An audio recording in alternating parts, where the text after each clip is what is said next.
Os militares, rapaz, eles não gostam do Lula. Disso você sabe, é um fato bem estabelecido, né? Só que poucos de nós especulamos a respeito disso, né? Por que que é assim? Por que que essa convivência, década após década, tem sido tão complicada? Será que essa é uma rejeição natural ou dá para contornar esse troço?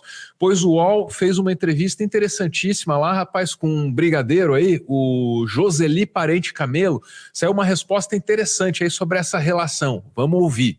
O que é que a esquerda pensa hoje? Qual é o objetivo da esquerda?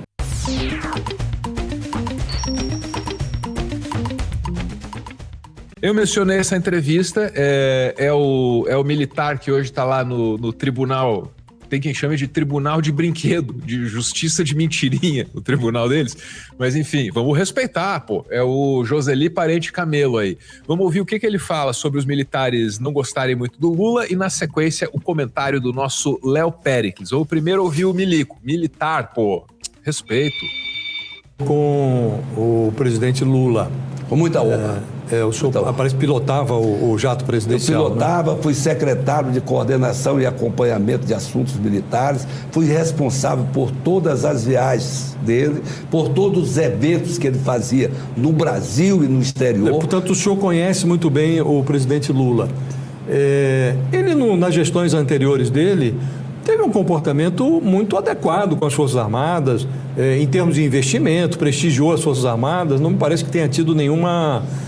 algo que o desabonasse no sentido de que estava perseguindo Forças Armadas, nada disso. Eu acrescento só um episódio histórico que é a quase punição ao general Heleno, que lá no primeiro mandato do Lula pegou o microfone para dizer que a presidência da República tinha uma política desastrosa para o meio ambiente na Amazônia. Ele estava defendendo os grileiros lá, ele tem relatos, ele tem laços com esse pessoal e tal, né? E aí dizem que o Heleno, em função disso, não conseguiu se tornar comandante do Exército, que ou seria o destino normal dele, né? Tendo vindo de onde veio e estando com a carreira no ponto que estava, né? Então esse é o raro caso do general que se ferrou porque deu de contrariar presidente civil. Isso aí, de fato, é uma coisa meio inédita, assim, só no governo do Lula. Tem quem interprete isso como um período de ouro dessas relações, assim, do ponto de vista da institucionalidade e talvez até, né, da rédea que se põe, né, cara, ao militar indisciplinado. Mas vamos ver o que diz lá pra gente aí o nosso Joseli. A despeito disso, hoje, se formos verificar, 80%, se não mais, dos militares têm uma preferência pelo Bolsonaro, a despeito de tudo que foi descoberto, de tudo que se diz em relação ao Bolsonaro, dos inquéritos abertos contra ele. Por que o senhor acha que ainda há entre os militares esse preconceito em relação ao Lula, ao PT? De onde vem essa animosidade? Essa animosidade, eu acredito, é um preconceito que vem desde o período da bipolaridade, né? Porque nós tínhamos passava-se uma ideia de que ser de esquerda era ser comunista. Naquela época a gente tinha essa percepção, coisa que não é verdade. O que é que a esquerda pensa hoje? Qual é o objetivo da esquerda? A esquerda pensa, ela pensa nos mais pobres, ela tem todo esse sentimento de que a fome é uma coisa reprovável, tem todo... Então, eu não vejo, né? E esse preconceito não ficou enraizado, mas aos poucos está diluindo.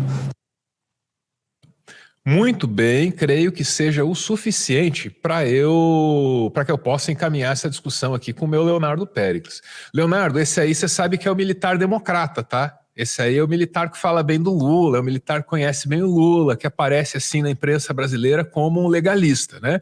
Só que o seu Joseli está dizendo pra gente, ô Leonardo, que assim, os militares não precisam ter problema com o Lula porque ele não é comunista. E aí fica implícito o seguinte, se fosse... teríamos problemas. E aí, pô, Leonardo, eu acho que até esse discurso que tá ali para ser legalista, que tá ali para ser democrático, é meio temerário, sabe? Obrigado por estar comigo.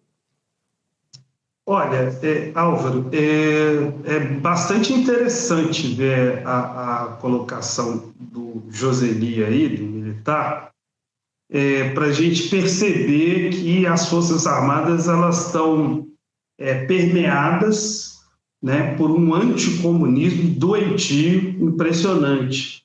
Isso tem raízes, né? É importante a gente perceber isso, que inclusive ele cita esse período dessa bipolaridade, ele está falando da Guerra Fria, né?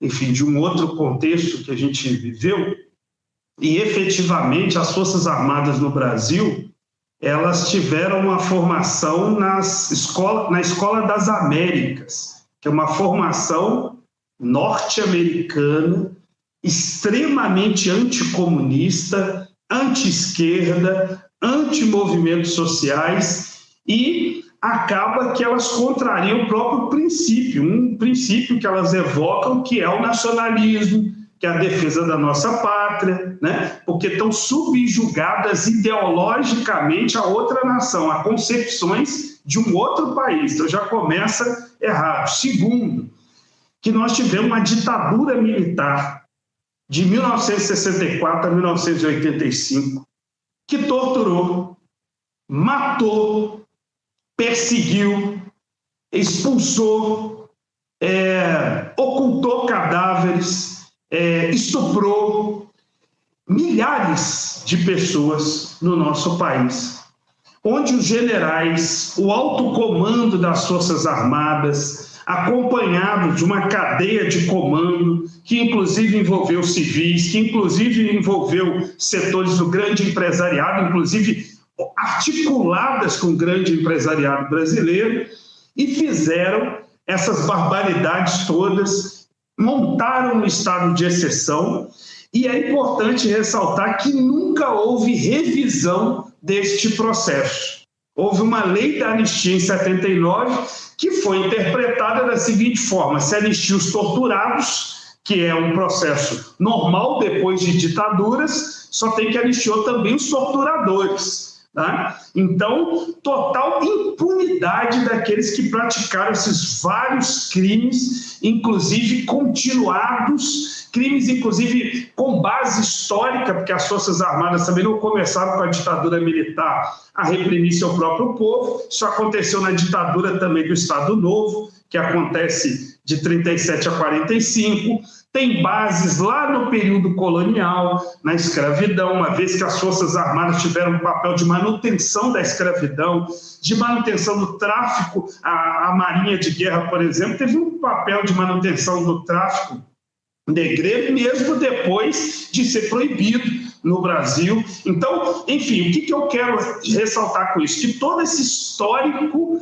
das Forças Armadas brasileiras nunca teve revisão. Toda essa formação que é dada, inclusive ensinando que foi revolução em 64 e não golpe, e que aquela violência toda contra o seu próprio povo foi necessária para evitar o mal maior, que era o comunismo, isso efetivamente traz uma formação ultra antipovo, reacionária, autoritária, escravocrata, né, que nós vemos hoje. Então, dá para entender um pouco nessa fala do Joseli este processo. E o comentário central que eu tenho a fazer é que, segundo a nossa Constituição, não cabe aos militares ficar opinando se gostam ou não do presidente da República. Tem que servir a sua pátria, o seu país, né? Então começa por aí. Segunda coisa que eu quero também reforçar é que é necessária a implantação de uma justiça de transição séria no Brasil, que vá responsabilizar os militares que fizeram tamanhos crimes de ontem e de hoje. Porque veja que o governo Bolsonaro foi permeado por esses militares que foram formados nessas escolas do período da ditadura militar. Então, aí, hoje. Então, outra questão fundamental, uma justiça de transição séria que puna, que mude, e nós temos as 29 recomendações da Comissão Nacional da Verdade, que eu quero reforçar aqui com todo mundo para pesquisar. Vai na internet e pesquisa o que é isso. A Comissão Nacional da Verdade foi criada ainda no governo Dilma, durou de 2011 a 2014, ela investigou os crimes da ditadura, ela fez todo um relatório muito importante que o povo brasileiro precisa conhecê-lo mais e determinou 29 recomendações para o Estado brasileiro para serem cumpridas. Infelizmente, são recomendações, não tiveram poder de lei, de Estado, para serem cumpridas de forma direta, porque se tivesse, não tinha governo Bolsonaro, por exemplo, quando vocês verem essas resoluções. E está lá, entre outras coisas, o reconhecimento de culpa das Forças Armadas por esses crimes da ditadura, das ditaduras. Está lá, por exemplo, que há um processo de reeducação e de nova formação dos militares no Brasil. Isso é determinante. E está lá também a desmilitarização das polícias, que já entra no outro tema aqui, mas que é fundamental também no tratamento, na relação com o seu próprio povo, do conjunto das polícias, que não tem menor sentido elas serem militares, né? Só o Brasil já tem forças armadas, para que ter polícia militar? Não precisa disso. Você precisa ter polícia que cuide de outra forma com a sua de relação com a sua população. Mas quero reforçar isso, que essas 29 recomendações precisam ser aplicadas no Brasil, e aí nós vamos ter um outro tipo de forças armadas nesse país, central. Isso é fundamental. Em vez de estar preocupado de gostar ou não do presidente, a gente vai estar preocupado com nossas fronteiras, cuidando efetivamente para que não vire os crimes que aconteceram, absurdos, feitos pelo tráfico, feitos os garimpeiros, né? A falta de soberania que acontece, os ataques contra os povos indígenas que acontecem nas fronteiras do Brasil, nos rincões da Amazônia, isso que essas Forças Armadas deviam estar preocupadas, e não ficar comentando sobre política, até porque não é de responsabilidade deles fazerem isso. Então, seria a minha humilde opinião.